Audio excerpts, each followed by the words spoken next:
예, 이어서 하도록 하겠습니다. 자, 여러분들 아까 쉬는 시간에 잠깐 생각해봤는데 아까 그 기프트 카드 있잖아요.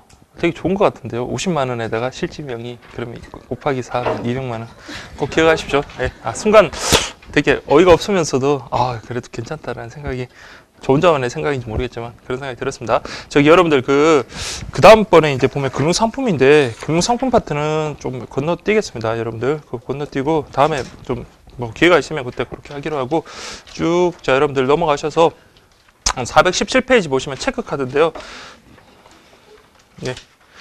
체크카드 파트도 여러분들 좀 지금 단계에서는 좀 건너뛰도록 하겠습니다. 그래서 여러분들이 저기 페이지 424페이지 한번 볼까요? 424페이지. 네, 그 14번 보시면 창구망 공동 이용에 관한 설명 중 잘못된 것. 자, 여기서부터 먼저 들어갈게요. 자, 1번 보겠습니다. 우체국과 은행이 업무 제휴를 맺고 양기간의 전산 시스템을 전용선으로 상호 연결하여 우체국 고객이 각 제휴은행의 창구에서 기존의 타행한 거래 방식이 아닌 자행 거래 방식. 요거는 구분하시라 했죠. 우체국 고객이 아니라 그 일반 은행 고객이 우체국 창구를 자기 은행 방식으로 자행 거래 방식으로 하는 거다라고 했으니까 이게 1번입니다. 여기 기출도 됐고요. 그래서 1번 지문 요건 좀 기억을 하시고 그다음 적립식 예금 신탁의 경우 입금만 가능. 당연한 거죠. 실컷 일반 은행에서 여러분들 적립해놓고 나중에 그 만기됐다고 돈을 갖다가 우체국에서 찾는 거 그건 허용 안 되겠죠. 그래서 이거 입금만 가능하다.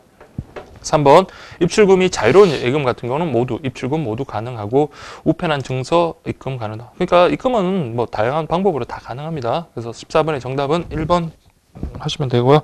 그 다음 노란 우산 공제조합에 대한 설명 중 틀린 것은 이라고 되네요. 그래서 목적이 뭐라고 했습니까? 소기업 소상공인 요즘 보니까 그 이금희 그 다음 소경석 그 광고하는 거 있죠. 그겁니다. 그 노란 우산 공제조합. 그래서 1번 맞고요. 2번 비영리 기관인 중소기업 중앙회가 운영하는 공적 공제제도 맞습니다. 3번 소기업 소상공인 대표자는 그쪽 가입 자격이 있습니다.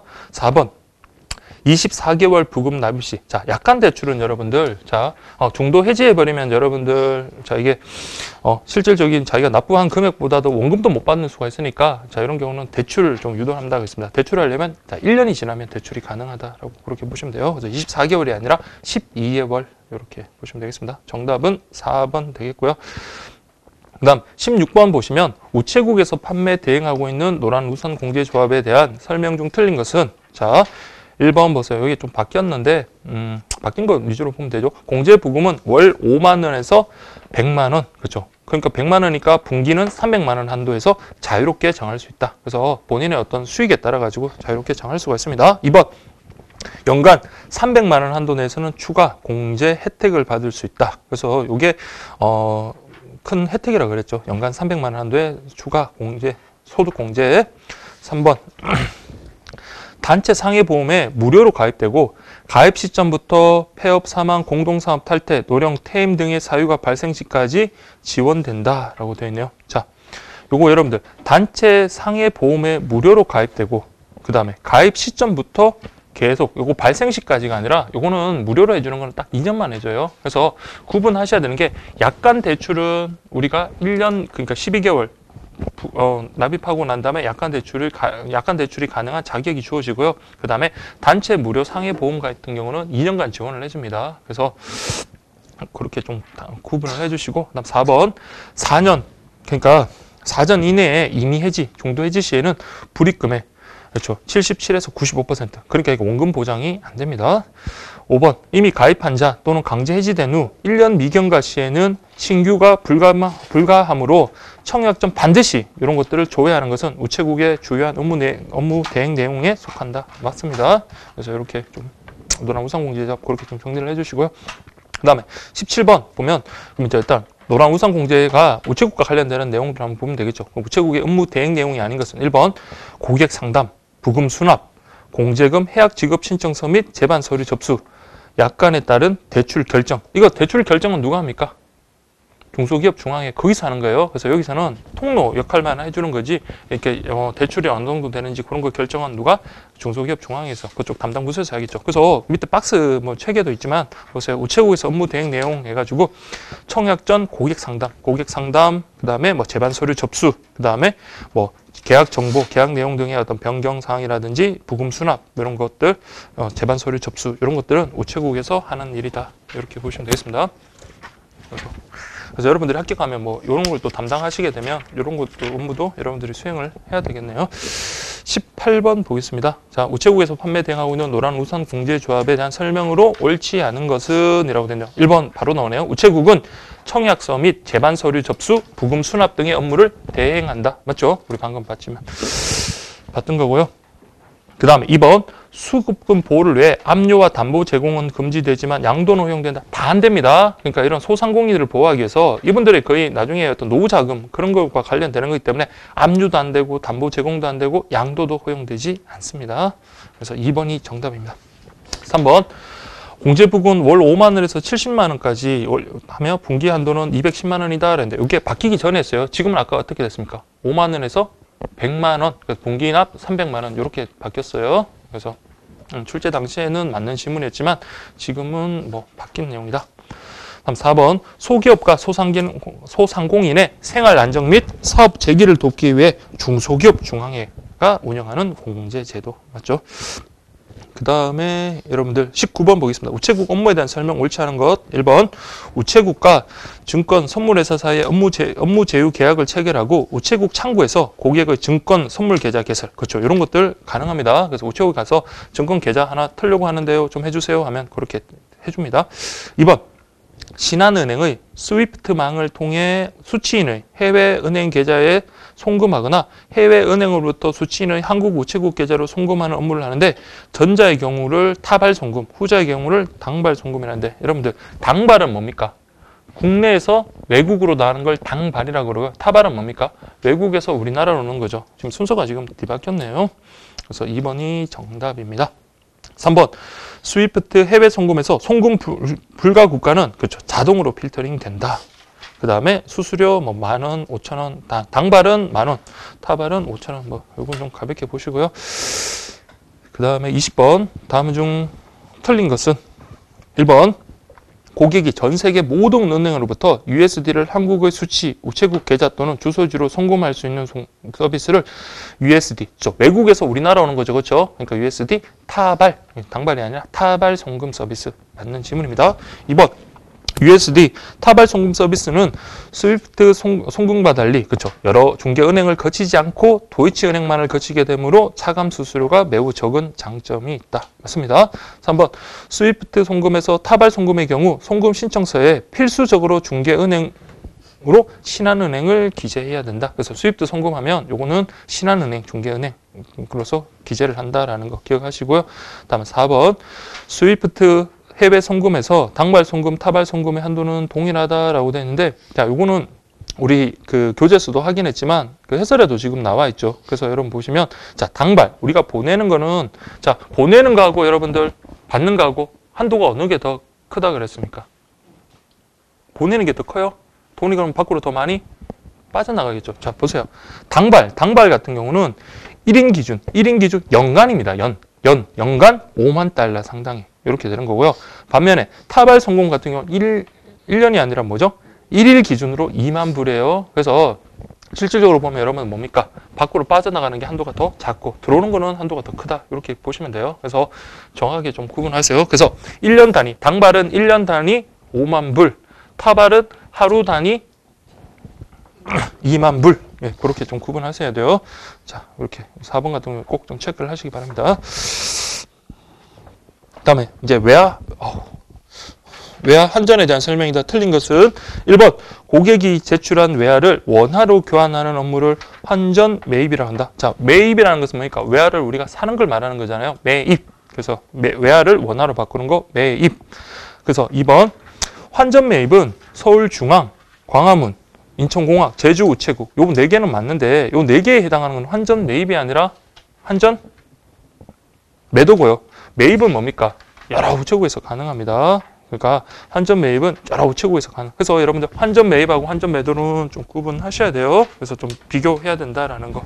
그 다음에 환전 매입, 환전 매도 미화 1만 달러 상당액을 한도로 한다. 맞는 질문이고요. 그 다음에 4번 환전 예약 서비스 가능한데 고객이 우체국 창구를 일단 방문해야 돼요. 방문해서 원화를 납부하고 고객이 지정하는 날짜 인천공항 우체국에서 외화 실물을 수령하는 형태로만 가능하고, 그렇죠. 이거는 모바일 뱅킹 서비스 형태로는 할 수가 없다라고 했습니다. 그렇죠. 환전 예약 서비스는 직접 우체국 방문해가지고 환전할 돈을 원화로 납부하고 그 지정된 날짜, 내가 원하는 날짜에 가서 인천공항 우체국 거기서 수령하는, 그 외화를 수령하는 그런 형태로 운영되고 있다. 그래서 모바일 뱅킹 서비스 형태로는 할 수가 없다라고 했습니다. 그래서 정답은 여러분들 2번 되겠네요. 그 다음에 22번 보시면 우체국 전자금융 및 제휴 서비스에 대한 설명으로 옳은 것은 이라고 되어 있는데, 자, 이거는 여러분들 우리 수업 시간에 했던 건데 다시 한번 보겠습니다. 1번 우체국 예금 고객은, 그쵸, 뭐 제휴은행 창구에서 자행 거래 방식이 아니라 이거는 반대라고 그랬죠. 그러니까 일반 은행 고객이 우체국 창구에서 자행 거래 방식으로 입출금이 가능하다, 이렇게 돼야 되고요. 2번 인천공항 우체국에서 외화 실물을 수령할 수 있는 환전 예약은 모바일 뱅킹 서비스를 통해 가능한 게 아니라 그랬죠. 안 된다. 3번 우체국 인터넷 뱅킹에서 신한은행 스위트망을 통해 수취인의 해외 계좌로 송금이 가능하다. 그렇죠. 스위트망 신한은행 맞고요. 다음에 4번 에브리치 원 플러스 카드는 RC 칩이 내장된 편리하고 보안성이 높은 카드로서, 그렇죠, 여기는 맞습니다. 그래서 보안성이 높은 편리한 카드로서 원 플러스 하나로 다 가능해요. 근데 물품의 신용 구매는 안 됩니다. 이게 신용 구매가 되는 건 신용카드여야 되는데, 요거는 에브리치 원 플러스 카드는 신용카드가 아니기 때문에 아닙니다. 그래서 요거 정답은 여러분들 3번 이렇게 보시면 되겠고요. 다음에 23번 보겠습니다. 다음은 전자금융 서비스에 대한 설명, 잘못 설명한 것은 1번 휴대폰 번호 인터넷 송금 서비스는 개인정보 활용을 사전 동의한 우체국 인터넷 뱅킹 가입자에 한해서만 수취인의 예금 계좌 번호 없이 휴대폰 번호를 이용하여 인터넷 뱅킹으로 송금이 가능하다. 맞습니다. 그래서 미리 휴대폰 번호로 인터넷 송금 서비스를 갖다가 활용했다면, 자, 이때 우체국 인터넷 뱅킹 가입자에 한해서만, 그러니까 사전 동의한 이런 활용을, 개인정보 활용을 사전 동의한 우체국 인터넷 뱅킹 가입자에 한해서만, 자, 수취인의 계좌 번호 없이 그냥 휴대폰 번호 찍어가지고 인터넷 뱅킹 송금이 가능합니다. 자, 수취인.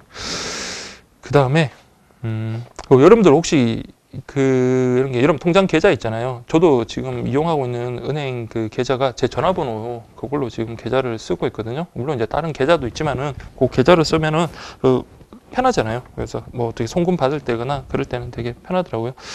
2번 스마트폰 뱅킹 서비스에는 부가 서비스로 자기압수표 조회, 환율 및 주가 지수 조회, 영업점 및 ATM 찾기 등이 있다. 그러니까 여러분들 그냥 스마트폰으로 스마트폰 뱅킹 서비스 할 때 보면 이런 것들 다 있습니다. 그래서 여러분들 확인하시면 이런 기본적인 거는 뭐 어려운 게 아니니까 충분히 제공될 수 있는 거고요. 다음 3번 폰 뱅킹 시 고객이 자주 사용하는 맞춤 서비스. 맞춤 서비스는 10개까지 등록이 가능하다. 자, 기억을 하셔야 돼요. 맞춤 서비스는 10개까지 등록이 가능합니다. 그러나 밑에 보세요. 고객이 지정한 전화번호로만 폰뱅킹을 이용하고자 할 때, 그래서 뭐 우리 집, 회사 뭐 이런 식으로 몇 개만 딱 폰뱅킹 할 수 있게끔 할 때는 이때는 10개가 아니라 5개다. 좀 구분하셔야 되겠죠. 그래서 10개까지 맞춤 서비스 가능하고요. 그래서 고객이 지정한 전화번호로 할 수 있는 경우는 뭐 10개까지 필요가 없잖아요. 주로 여러분들 이용하는 게 집 아니면 뭐 회사 뭐 해가지고 뭐 5개만 해도 충분하니까 이건 5개까지 등록이 가능하다. 이렇게 구분하셔야 돼요. 그래서 정답은 4번이고요. 다음 마지막 5번 문제 보시면 5번 질문 보면 재해, 재난지역, 지역 행사 등 일시적으로 금융수요가 많은 지역을 대상으로 우체국이 움직이는 것, 그렇죠. 이동식 우체국 서비스를 이동 우체국이라고 한다. 이 개념 그냥 확인하시면 되겠습니다. 그 다음에 자, 죄송합니다. 이 체크카드는 자, 여러분들 좀 넘어갈게요. 지금 쭉 넘어가셔가지고 그 다음에 또 뭐 공개조합 관련해서 또 추가가 되는 게 있는데, 여러분 441페이지 보시면 노란 우상 공개조합부터 좀 추가적인 문제를 좀 수록해놨거든요. 요거는 여러분들이 한번 이렇게 쭉 한번 확인하시면 될 것 같아요. 441페이지부터 443페이지까지는 여러분들이 그냥 확인 한번 하시고요. 저기 444페이지 갈게요. 자.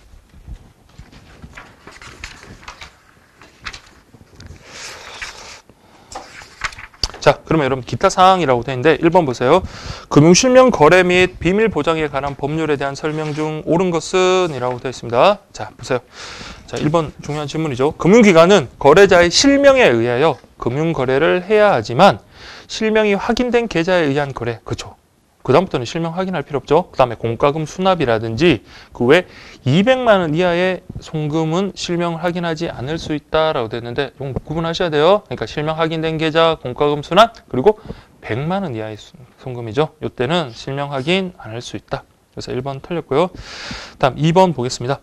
금융기관 종사자가 타인에게 그 거래 정보나 자료 등을 제공, 누설하거나 이를 요구하는 경우에는 500만 원 이하의 과태료를 부른다라고 되어 있는데, 여러분들 금융기관 종사 중에 제일 나쁜 짓이 뭡니까? 우리의 개인정보를 다른 사람에게 넘기는 거잖아요. 그렇죠? 근데 지금 500만 원 이하의 과태료, 이거는 너무 약합니다. 그래서 피해 입는 우리는 더 큰 피해를 볼 수가 있는데, 이런 나쁜 짓을 한 사람에게 500만 원 이하의 과태료라는 거는, 그러니까 저거는 징역까지도 가능합니다. 징역, 그 다음에 벌금까지도 가능하다. 그렇게 보시고요. 그 다음 3번 요거 있잖아요. 그 벌금 액수하고 징역 요거는 여러분들 조금 보류를 하십시오. 저 그때 말씀드렸잖아요. 이게 지금 법률이 바뀌었는데 그 우정사업본부에서는 그걸 갖다가 캐치를 못하고 반영을 못한 상태에서 공고를 냈었거든요. 그래서 저도 놀랐습니다. 실제로 막 저도 나름 막 열심히 찾아본다고 했는데 금융실명 거래 및 비밀 보장에 관한 법률 이거 찾아가지고 그 법률을 확인하고 질문을 그때 보니까 시험 직전에 하실 분도 계시더라고요. 그래서 그거는 좀 보류를 하시고, 다만 자 어쨌든 금융기관 종사자가 개인의 정보를 갖다가 누설하는 거는 처벌이 세야 되겠죠. 그렇죠? 그래서 처벌이 세다라는 거 정도만 기억을 하시고, 그다음에 3번 금융기관이 거래 정보 등을 제공을, 그러니까 어떤 수사기관이나 그쪽에서 그 사람의 금융거래 정보를 제공을 요청했을 때 제공을 했습니다. 제공한 경우 7일 이내 그 사실을 명의인에게 통보해야 된다라고 되는데, 자, 이건 7일이 아니라 10일입니다. 10일 이내 통보해야 된다. 자, 10일. 자, 이렇게 문제 보면서 여러분 딱 정리가 되게끔 할 수 있어야 돼요. 4번 금융기관이 거래 정보 등을 제공하고도 사실을 명의에게 통보하지 않은 경우는 300만 원 이하의 과태료. 그렇죠? 아까 우리 개인정보를 누설하는 것보다는 이건 뭐예요? 그쪽에서 수사기관에서 거래정보 달래서 주고 난 다음에 그걸 통보하는 거는 좀 범죄, 여러분들 봐도 불법성이 약하죠. 그렇죠? 그래서 여기는 과태료 정도 부과할 수 있다. 맞는 질문입니다.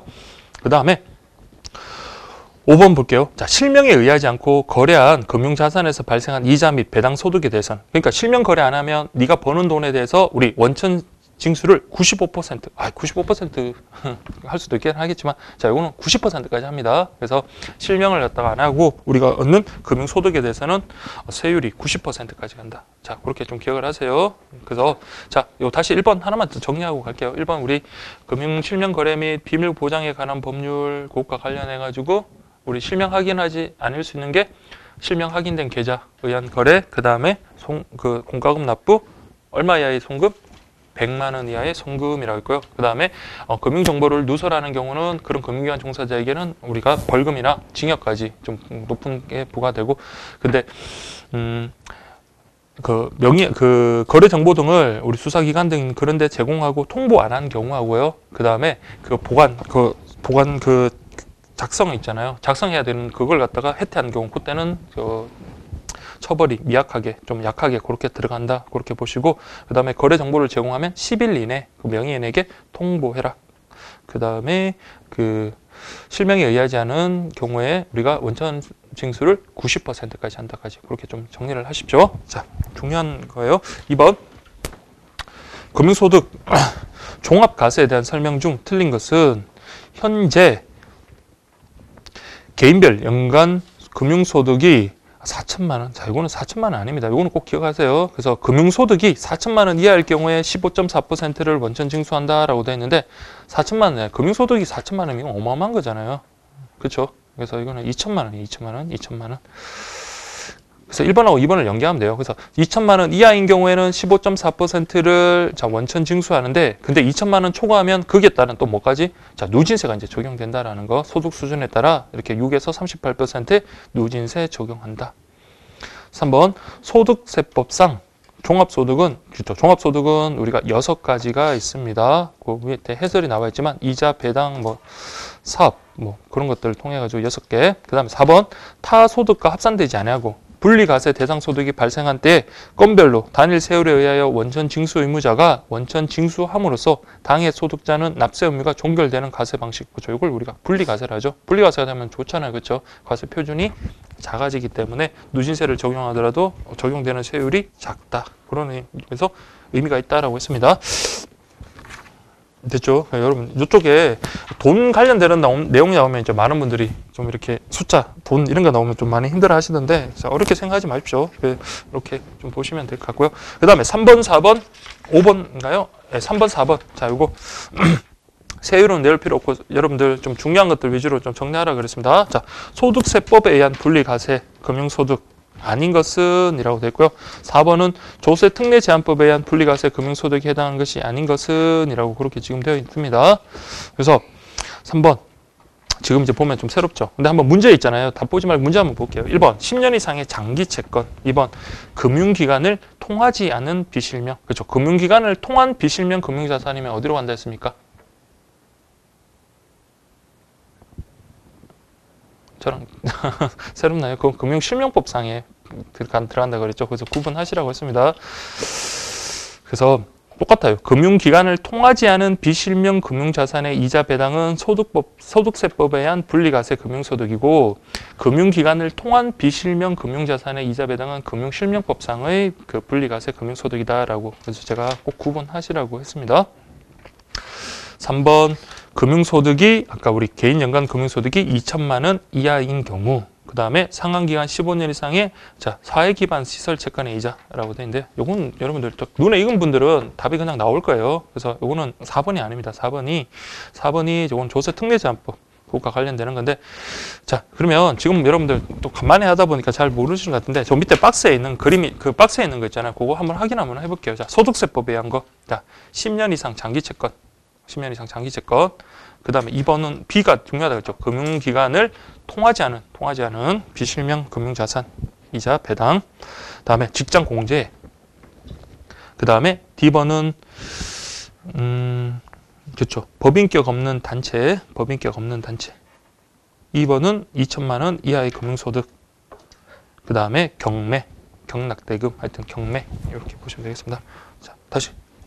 몇 가지인가요? 6가지. 소득세법에 하는 거 10년 이상의 장기채권. 이건 기억하셔야 돼요. 10년 이상의 장기채권이에요. 10년 이상의 장기채권. 그 다음에 금융기관을 통하지 않은 거, 그 다음에 직장공제, 그 다음에 법인격 없는 단체, 그 다음에 2천만 원 이하의 금융소득, 그 다음에 경매 입찰. 이렇게 기억을 하세요. 이게 소득세법에 의한 분리과세 금융소득이다. 자, 이따가 시험에 한 번도 안 나왔거든요. 요거는 이때까지 한 번도 안 나왔으니까 요거랑 그 오른쪽에 있는 조세특례제한법하고 비교하면 되는데, 근데 조세특례제한법이 좀 외우기가 좀 뭐 그래요. 그래서 그 금융실명법은 되게 간단하니까 2개밖에 없잖아요. 간단하니까 외우기 쉬운데, 그래서 소득세법에 의한 분리과세 금융소득 요거 6개만 여러분들 확실하게 기억을 하시면 됩니다. 아시겠죠? 갑자기 막 책이 없는 걸 막 집어넣고 그러진 않을 거니까 소득세법에 의한 분리과세 금융소득 꼭 기억하시고, 다만 조세특례제한법에 의한 거는 제가 선박은 꼭 기억하시라고 했잖아. 선박. 그래서 보면 세금 무대. 저기 보시면 박스 한번 볼게요. 상환기간 15년 이상의 사회기반 시설 채권의 이자, 세금 우대, 선박투자회사, 뭐 부동산 집합투자기구, 뭐 해외자본개발투자회사, 그 다음에 고수익 고위험 투자, 그러니까 눈으로만 보셔요. 영농조합법인 뭐 어쩌고 저쩌고 돼 있는데, 그래서 다른 것들은 뭐 좀 와닿지는 않은데, 아 선박하고 세금 우대 뭐 그 정도만 좀 기억을 하시고, 어쨌든 우리는 왼쪽 걸 잘 기억하시면 돼요. 그러면 이제 이렇게 정리하고 난 다음에 문제 한번 다시 4번 문제 한번 보겠습니다.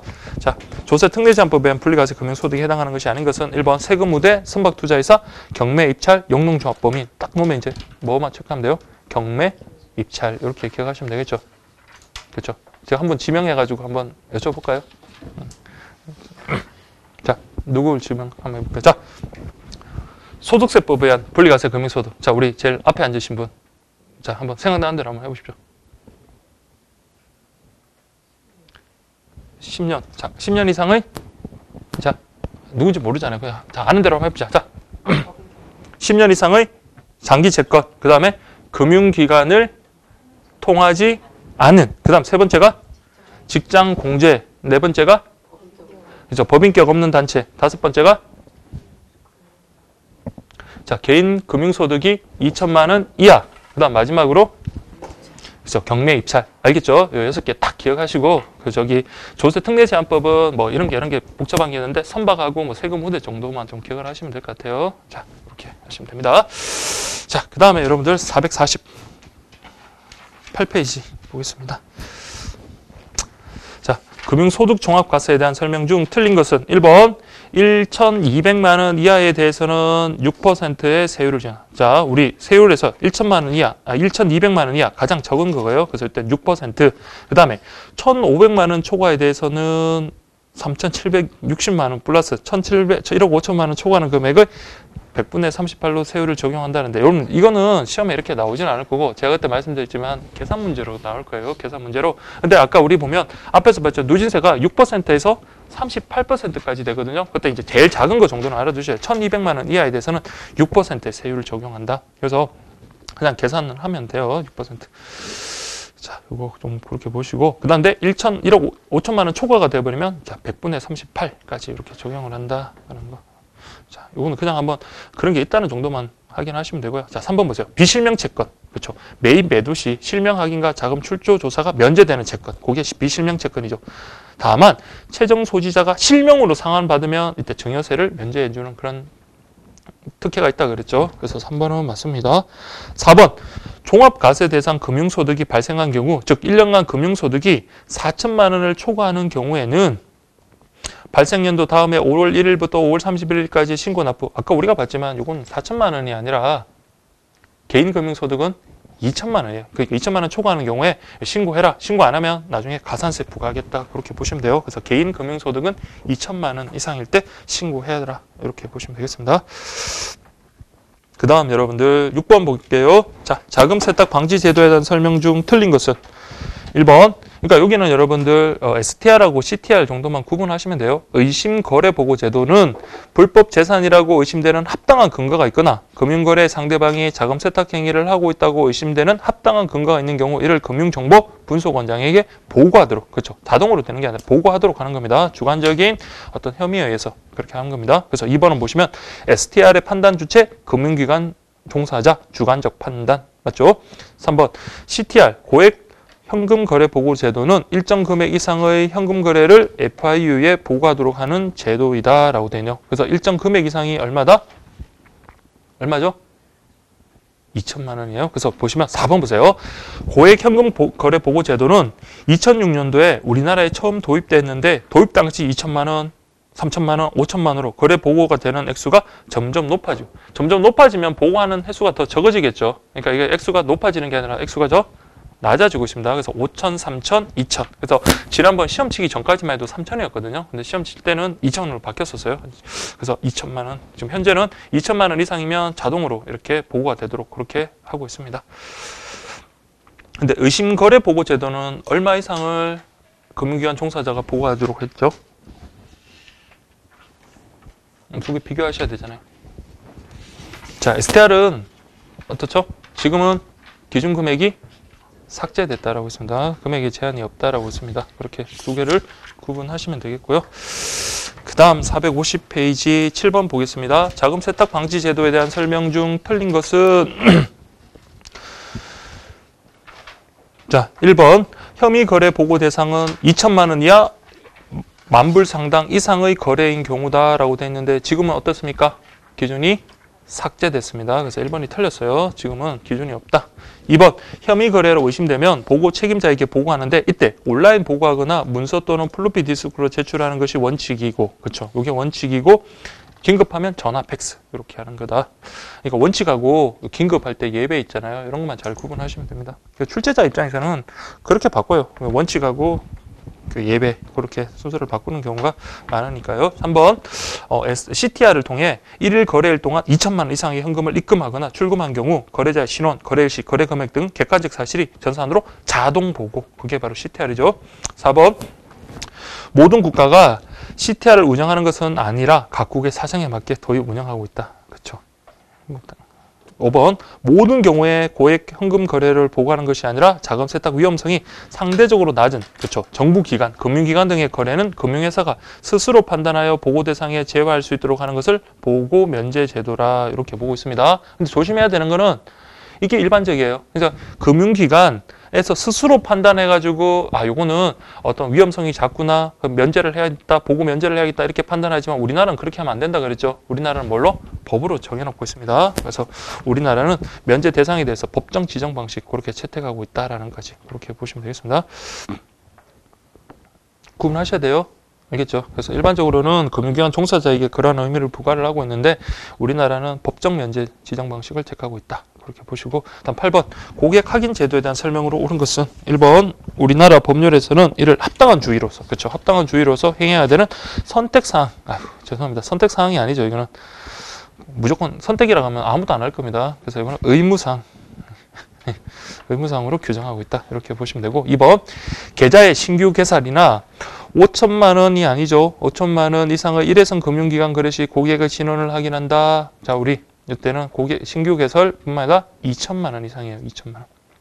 2천만 원 이상. 그 다음에 3번도 보세요. 보험 공제 계약, 대출 보증 팩토링 계약의 체결, 양도성 예금 증서, 표제 음의 발행, 근고 대여 약정 등은 계좌의 신규 개설에 포함되지 않는 게 이때도 뭡니까? 이게 계좌의 신규 개설에 포함이 돼요. 그래서 제가 그때 말씀드렸지만 계좌의 신규 개설에 포함이 되면 금액은 뭡니까? 문제되지 않는 거예요. 그렇기 때문에 반드시 뭐래라? 고객 확인 거쳐야 되고요. 그 다음에 일회성 그 계약과 관련해서는 2천만 원 이상일 때 그럴 때만 고객 확인을 거치면 된다라는 거 두 개를 구분하셔야 됩니다. 그리고 3번 지문에서 이런 것들도 계좌의 신규 개설에 포함이 됩니다. 그래서 금고 약정이 만약에 50만 원짜리 금고 대여다 그러더라도 이건 뭡니까? 계좌의 신규 개설이기 때문에 고객 확인 거쳐야 돼요. 아시죠? 금액이 문제되는 게 아니니까. 4번 특정금융거래 보고법은 금융기관으로 하여금 스스로 고객 및 거래 유형에 따른 자금 세탁 또는 공증 협박 자금 조달의 위험도를 평가하고 위험도에 따라 고위험 고객 또는 거래에 대해서 강화된 고객 확인을 수행토록 의무화하고 있다. 이건 한번 읽어보시면 될 것 같아요. 그래서 이거 특정금융거래 보고법 이렇게 강화된 고객 확인을 수행토록 의무화 요 정도만 밑주십시오. 강화된 고객 확인을 수행토록 의무화하고 있다. 이렇게 법에서 규정하고 있다라는 정도만 기억을 하십시오. 자, 그 다음에 여러분들 452페이지 19번 보겠습니다. 고객 확인 제도에 대한 설명 중 잘못된 것은 1번. 자, 금융실명법. 그렇죠. 금융실명법에서 요구하는 거는 성명하고 주민번호예요. 그래서 우리 성명하고 주민번호. 우리 그 통장 개설할 때 여러분 성명하고 주민번호. 자, 기본적인 거. 2번. 특정 금융거래 보고법상 고객 확인 제도에서는 성명, 주민번호 외에 뭐까지? 주소, 연락처. 그렇죠. 근데 실제 당사인지 여부, 거래 목적까지 확인하도록 하고 있다라고 그렇게 돼 있네요. 근데 요거 구분하셔야 돼요. 그래서 금융실명법상에서는 성명하고 주민번호, 그 다음에 특정금융거래 보고법상의 그 고객 확인 제도와 관련해서는 거기까지요. 성명, 주민번호에다가 주소, 연락처까지. 그 다음에 실제 당사자인지 여부하고 거래 목적까지 확인하는 것은 요거는 강화된 고객 확인 제도예요. 강화된 고객 확인 제도. 그래서 고객 위험 제도라고도 하는데 그때 요구되는 거지. 2번이 잘못됐네요. 구분하셔야 돼요. 그래서 금융실명법상하고 일반적인 특정금융거래 보고법상의 고객 확인 제도에서는 실제 당사자인지 거래 목적까지는 요구하는 게 아니라 거기에다가 주소하고 연락처까지 그렇게 보고요. 그 다음에 강화된 고객 확인이나 고객 위험 제도에서는 이제 여기 실제 당사자인지 여부, 거래 목적까지 확인하고 있다. 이렇게 보시면 됩니다. 그 밑에 표 있잖아요. 그렇게 해서 구분하셔야 돼요. 다음 3번. 평소 고객에 대한 정보 파악 축적하면서 고객의 혐의 거래 여부 파악하는 토대 제공. 그 다음 마지막 4번 보시면 자금 세탁 행위를 할 우려가 있는 고객을 가려내기 위한 위험도 평가 시스템을 도입하도록 강화된 고객 확인이라고도 그것을 강화된 고객 확인이라고 한다. 네, 이게 맞습니다. 그래서 이거 2번 정도만 꼭 기억을 하십시오. 자, 1번하고 2번은 좀 중요하네요. 9번에 1번, 2번은 그렇게 구분하시고요. 그 다음에 여러분 10번은 여러분들이 그냥 좀 확인하시면 될 것 같습니다. 그 다음에 11번도 여러분들 마찬가지고요. 11번도 그렇게 마찬가지고 그 다음에 여러분 12번하고 13번 한번 볼게요. 12번 다음은 금융소득의 종합과세에 대한 설명이다. 다음의 설명으로 틀린 것은 1번 종합과세 6가지 소득 그 중에서 비과세 소득하고 분리과세는 제외합니다. 얘네들은 합산하는 게 아니에요. 그래서 비과세 소득과 분리과세 소득을 제외한 소득을 합산하여 누진세를 적용하는 방법 꼭 기억을 하십시오. 이게 종합과세. 종합소득에는 이자, 배당, 사업, 근로, 연금, 양도소득의 6종류가 있다라고 되어 있는데요. 자, 6가지는 맞는데 여기서 양도는 빠졌습니다. 양도는 빠졌다. 그래서 양도 대신에 임대가 들어가야 돼요. 임대. 부동산 임대. 3번 비거주자 예금에서 발생하는 금융소득은 종합과세 대상에서 제외된다. 자, 비거주자 예금에서 발생하는 금융소득 제외된다라는 거. 그다음 이렇게 좀 보시고요. 그다음 우리 아까 봤지만 개인별 연간 금융소득 2천만 원입니다. 2천만 원 이하 일반 과세 15.4% 원천 징수한다 됐고요. 13번 여러분 다 보지 말고 우리 했던 거잖아요. 방금 한번 했던 거 다시 복습해요. 이렇게. 다음 중 소득세법에 의한 분리과세 금융소득이 아닌 것은 그쵸. 선박이 딱 눈에 들어오네요. 정답은 2번 이렇게 찾으시면 돼요. 아시죠? 다음에 14번 이제 아까 빠졌던 거 좀 하나 추가를 했습니다. 다음 중 금융실명거래법에 의한 분리과세 금융소득인 것은 이라고 되어 있는데 여러분 지금 안 보더라도 딱 보세요. 1번 금융기관을 통하지 않은 했으니까 요거는 뭐죠? 요거는 소득세법상에 의한 분리과세죠. 그래서 이거 아니고요. 2번 세금 우대. 세금 우대 맞아요? 아니죠. 세금 우대는 뭐였죠? 조세 특례 특별 조세 뭐죠? 특례 제한법 조세 뭐 하여튼 그 특례 제한법인가요? 저도 이름이 갑자기 생각이 안 나는데 아이고 하여튼 조세 특례 제한법 그죠? 조세 특례 제한법. 자 3번 금융소득 그다음에 2천만 원 이하 요것도 뭐죠? 소득세법이야. 4번 비실명 금융자산에서 이때 그죠? 금융기관을 이때는 통해입니다. 그래서 이렇게 구분해가지고 4번. 그래서 우리 박스 보시면 금융실명거래법에 의한 분리과세 금융소득은 비실명 금융자산에서 금융기관을 통한 이자 배당. 그 다음에 2번 금융실명거래 및 보장에 관한 법률에 의해. 이건 쉽죠? 그래서 요거는 두 가지다. 이렇게 구분하시면 되겠습니다. 그 다음에 15번. 여기 보면 비실명 채권에 대한 거네요. 매입 매도 시 실명 확인과 자금 출조가 면제되는 채권으로서 실명으로 상환받으면 증여세가 면제된다. 중소기업 구조조정채권, 증권금융. 근데 여러분들 좀 외국한 평형기금채권, 지하철도, 건설채권이라고. 근데 여기서 다른 거는 여러분들 만기 5년이고 만기 1년인 거는 외국한 평형기금채권인가 그랬죠. 그래서 어쨌든 네 가지는 좀 알아두셔야 될 것 같아요. 그래서 보면 지하철도, 건설채권. 이거는 뭐 죄송합니다. 이건 제가 그냥 지어낸 채권 이름인 것 같아요. 그래서 이렇게 보시면 되겠습니다. 정답은 4번 이렇게 보시면 되겠고요. 그 다음에 이제 16번 이걸 한번 계산 한번 해볼게요. 자 16번 갑은 지난해 종합소득이 4천만 원이었고 공제된 금액이 1천만 원이었다. 자 이때 다음의 경우 부과되는 세금은 얼마인가 라고 되네요. 자, 우리 종합소득을 원래 과세표준으로 잡지만 소득 공제되면 그 소득에서 제외한다. 그죠? 과세표준에서 제외합니다. 그러면 4천만 원에서 여러분들 제외가 되니까 얼마죠? 과세표준은 3천만 원이죠. 3천만 원. 자, 여기 3천만 원. 그러면 우리 과세표준은 3천만 원. 자, 3천만 원인데 아까 우리가 봤지만 여기서 1,200만 원까지는 몇 퍼센트? 6%. 그 다음에 15% 이렇게 될 거네요. 그러면 이걸 분리하면 돼요. 자, 3천만 원에서 1,200만 원까지. 그럼 나중에는 이거 계산 안 하시더라도 여러분 이게 72만 원이라는 게 여러분들 나올 거예요. 자, 72만 원. 72만 원. 그 다음에 그러면 3천만 원에서 1,200만 원까지는 6% 계산이 돼버렸죠. 그럼 나머지 남는 돈 1,800만 원 있죠. 요게 두 개 합친 게 3천만 원이니까 1,200만 원은 6%. 그 다음 요거는 15%. 제가 이거 6이라고 하니까 좀 헷갈리는데 여기 100분의 6이죠. 6%니까 100분의 6. 그 다음에 요거는 100분의 15. 0, 0 이렇게 지우면 18 곱하기 15 하면 이게 얼마죠? 270이 되네요. 그래서 여기는 270만 원.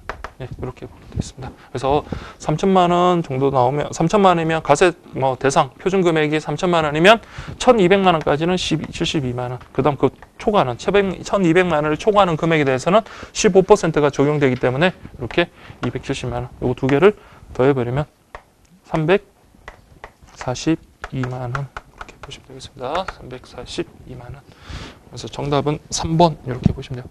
구하는 방법 아시겠죠? 그러니까 복잡한 건 안 나올 거예요. 보통 요 두 단계 정도까지만 이렇게 하니까 6%, 15%까지 그렇게 보시면 되겠습니다. 예, 그렇게 보시고요. 그 다음에 뭐 17번, 18번은 여러분들 나중에 한번 복습 차원에서 그렇게 확인하시면 돼요. 추가로 넣은 문제니까. 자, 그렇게 보시고.